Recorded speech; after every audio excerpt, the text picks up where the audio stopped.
vicedecano del Colegio de Ingenieros de Lima, y lo que queremos preguntarle es, en este contexto devastador en el que vivimos tras los fenómenos naturales, se ha evidenciado una falta de planeamiento y decisiones poco favorables para los pobladores en cuanto al planeamiento de las ciudades. ¿Esto es acaso una oportunidad para hacer las cosas bien? ¿Podemos salir mejor parados de esta crisis para futuros eventos de la naturaleza? Bienvenido, ingeniero, y le planteo estas interrogantes esta mañana.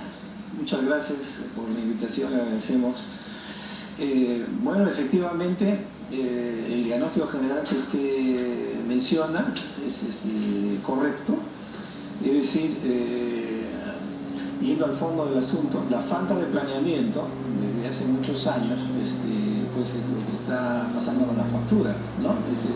Prácticamente el planeamiento se consideró en un momento determinado como una mala palabra cuando aperturamos el modelo económico, pero nos olvidamos que inclusive a nivel de las grandes empresas, las grandes corporaciones, todos planean, hay que planear antes de actuar, y eso se ha hecho mal, y es oportunidad de que se tome en serio el tema del planeamiento. Y en relación a la reconstrucción es importante mencionar, tomando en cuenta algunos fraseos y algunas palabras que a veces significan aparentemente sinónimos y son cosas diferentes.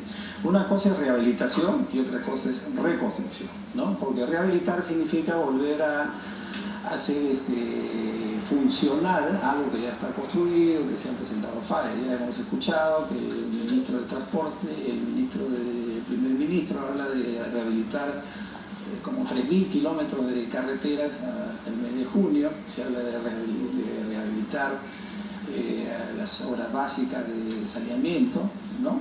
Pero reconstruir es algo de mayor alcance, como usted lo dice, y efectivamente... Claro, pero hay cosas que no debieran rehabilitarse, ¿no? Por ejemplo, zonas de viviendas que están en los cauces naturales de los ríos, en zonas de muchas lluvias, además zonas que son conocidas por haber sido cauces naturales de ríos y que en algún momento, no sabemos si en 50, en 100 o en cuántos años, pero por ahí va a pasar agua. O sea, río seco, un río era eso, por eso se llama río seco. No pongan las casas en estas zonas. Entonces, esta es la oportunidad, y el Estado tiene la posibilidad además de hacer que la gente vaya a los lugares sí permitidos, sí, digamos que cuente con la bendición del gobierno para poder hacer ahí las nuevas ciudades y los nuevos centros poblados. Y es decir, en esta zona no les vamos a dar apoyo económico, en esta zona sí. Sí, definitivamente. La rehabilitación tiene que ir por el lado de las obras de transitabilidad, viabilidad y servicios básicos en las zonas que están fuera de las zonas vulnerables, ¿no? Debemos tener en cuenta también, aclarando conceptos, que una cosa es peligro y otra cosa es riesgo, ¿no? El peligro se da por los fenómenos naturales, de sismos, las zonas, los suelos malos son más problemáticos, más peligrosos, y por el tema de los huaicos y las grandes avenidas. Y el peligro se convierte en riesgo cuando ya hay la posibilidad de que se afecte la vida humana o la infraestructura. Y evidentemente, si una zona es peligrosa, no debe ser ocupada por viviendas, por personas, se convierte en zona riesgosa, vulnerable, y es oportunidad de que se respeten pues las zonas vulnerables, las franjas marginales. Es tiempo ya que en esta reconstrucción la autoridad competente, porque el gobierno es algo genérico, ¿no? Pero tenemos entidades específicas. La Autoridad Nacional del Agua está llamada definitivamente a establecer cuál es el ancho del cauce en todo el largo de cada río, para que el cauce, como un gran conductor de fluido, esté preparado pues para estos grandes eventos, y las franjas marginales que pues libres definitivamente, ¿no? Esto se debe respetar. Debe haber, pues, si se trata de que los congresistas cumplan su rol, debe verse pues, que todo sea rígido, se respete, porque si no vamos a lo mismo, ¿no? Hemos visto casos de viviendas que se desploman al río, hoteles, centros de esparcimiento en la margen inmediata de los ríos, no solo aquí, sino también en el norte del país. Usted como ingeniero ve esto y dice, pues esto es absolutamente inaceptable. ¿Cómo es que se ha logrado edificar en estas zonas de tanto riesgo sin ningún tipo de control, sin ningún tipo de impedimento. Claro, cuando en el contexto, de alguna manera, una cosa es tener un pensamiento liberal, ¿no?, con una máxima libertades absolutas, y otra cosa es el liberalismo, el libertinaje que se da en todas las escalas, ¿no? Entonces, cuando no se aplica, pues, las disposiciones, no solo por cuestiones legales, sino por lógica y sentido de supervivencia, no se deben respetar, pues, y se deja libertad para que se actúe, pagamos la consecuencia. Obviamente esas cosas están ya de alguna manera establecidas, aunque es cambiante. No olvidemos también que las condiciones climáticas van cambiando, el mismo efecto del cambio climático ya lo estamos viviendo, ¿no? Y estas cosas que ahora se llaman inclusive el niño costero, ¿no?, unos términos nuevos, al final son efectos del cambio climático, y no sabemos todavía las cosas que se van a seguir presentando, ¿no? Potenciando cada vez Entonces, más. definitivamente tenemos que nosotros mismos ordenarnos y respetar las cosas que son las zonas donde no se deben construir, son las vulnerables, y todos tenemos que ponernos fuertes en estos aspectos, ¿no? Pero la gente no se va, ¿no? La gente se queda ahí, se quedan atrincherados. Una idea es simplemente decirle, bueno, aquí, si ustedes se quieren quedar, no los vamos a ayudar, no les vamos a dar apoyo económico, no les vamos a dar facilidades para reconstruirse, simplemente porque no es algo que el Estado en todos sus diferentes estamentos puede hacer, por precisamente proteger a estos ciudadanos. Pero de una manera atractiva, de que estas personas vayan a otros lugares, es decirles, aquí sí, claro, en este centro poblado nuevo que estamos haciendo con el Ministerio de Vivienda, que vamos a dar crédito, que los vamos a ayudar, ¿no es cierto? Acá sí los podemos reubicar y darles el apoyo económico. Aquí donde ustedes se quieren atrincherar y quedarse porque dicen que es lo único que tienen, están en una zona de riesgo y no los vamos a poder ayudar, ¿no? Esa sería una estrategia que de repente el Estado podría asumir para tratar de convencer a la gente de que salga de estas zonas de riesgo. Mire, debemos aprender, debemos, como inclusive en las empresas, ¿no?, tener muy claras las lecciones aprendidas del pasado para actuar en el presente con una visión de futuro. ¿Qué cosas se hizo mal? ¿Qué cosas se hizo bien? Y si vamos a hablar de reconstruir, es para que las cosas sean muy superiores a lo que hemos venido viviendo. Y si hablamos de diagnóstico, las cosas vienen desde bien atrás, inclusive, ¿no? De la forma como se constituyen las ciudades. Recordaba unos artículos del diario El Comercio de 1920 sobre la inundación de Trujillo, y hoy se ha vuelto a inundar. Claro, cómo se constituyen las ciudades. Concentramos mucha población en los valles, teniendo zonas libres cercanas.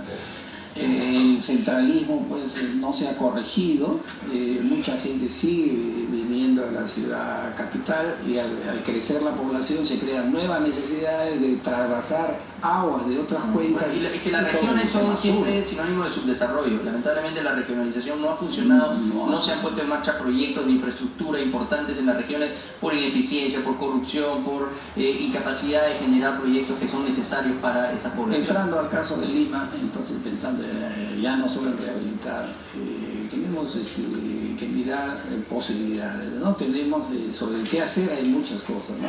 El tema del cómo es otro tema que me gustaría conversar, pero el qué hacer, por ejemplo, en Lima, ya las cosas están más o menos visualizándose felizmente. Tenemos que desconcentrar y hacer más atractivo fuera de Lima, y en esto encaja muy bien el tren de cercanías, que sería una necesidad ya prácticamente absoluta para establecer un polo de viviendas, ciudad satélite, lo que se queda en el sur, en el norte, y con un sistema de transporte rápido, como en otras partes del mundo, Una persona en una ciudad satélite y se demoran 4 horas en llegar a su centro de trabajo, no hay atractivo, pero si llegan con un sistema de transporte 40 minutos.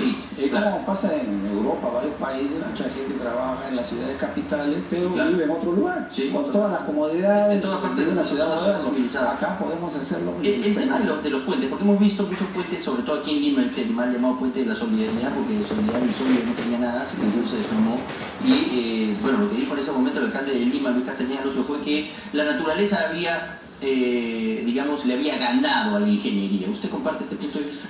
Yo creo que bueno, es una opinión que no compartimos definitivamente, pero el diagnóstico nuestro va más allá. El problema no solo a nivel del alcalde de Lima, sino a nivel de muchas autoridades, y la forma como se maneja el país lamentablemente viene por el lado de privilegiar aquello que cuesta menos, ¿no? Una solución de mínimo costo inicial.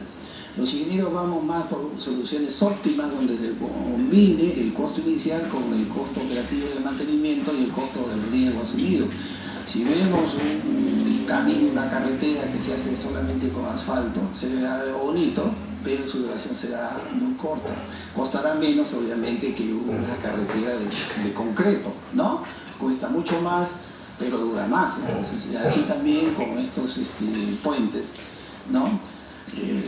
Habrá que ver también el tema de la responsabilidad, ¿no? Pero ha sido una solución de mínimo costo, no se han analizado los riesgos, ha habido otras soluciones, y es importante mencionar también que en el tema de cuando alguna infraestructura o estructura falla, entonces tiene que haber responsabilidades, ¿no? Habría que ver si es desde el diseño. El diseño no es solo el diseño de la estructura, sino las condiciones, si se han tomado en cuenta las condiciones de máximas avenidas, las condiciones de los suelos, pero también ha podido haber fallas en el proceso constructivo o en el tema de la vigilancia y el mantenimiento. Sea lo que sea, es importante que esto se verifique, se hagan peritajes y se deslinde la responsabilidad del caso, porque una rehabilitación, como ya creo que se está mencionando, para que las cosas sean igual que antes, no liberaría de las condiciones de riesgo potencial, ¿no? Que subsistiría, ¿no? Repito, peligro se convierte en riesgo cuando ahí hay infraestructura y hay personas. Y si la vida tiene efecto, como usted comprenderá, en el caso de un puente peatonal. Muchas gracias, ingeniero, por haber estado aquí. Ha sido el ingeniero Luis Moreno Figueroa, vicedecano del Colegio de Ingenieros del Perú, Consejo Departamental. Muchas gracias. Como palabras finales, es importante, mucho se está hablando del qué hacer, del cómo hacer. Es importante que se fijen los organismos ejecutores, las dos correspondientes, y que haya un manejo técnico muy fuerte, con participación de los ingenieros y de empresas locales, ¿no? Los ingenieros peruanos conocemos muy bien las condiciones del sitio y asumimos las responsabilidades a todo nivel por lo que se haga bien o se haga mal. Muchas gracias por haber estado aquí esta mañana. Importantes palabras del ingeniero Luis Moreno, vicedecano del Colegio de Ingenieros del Perú. Pausa y hablamos con más en De 6 a 9.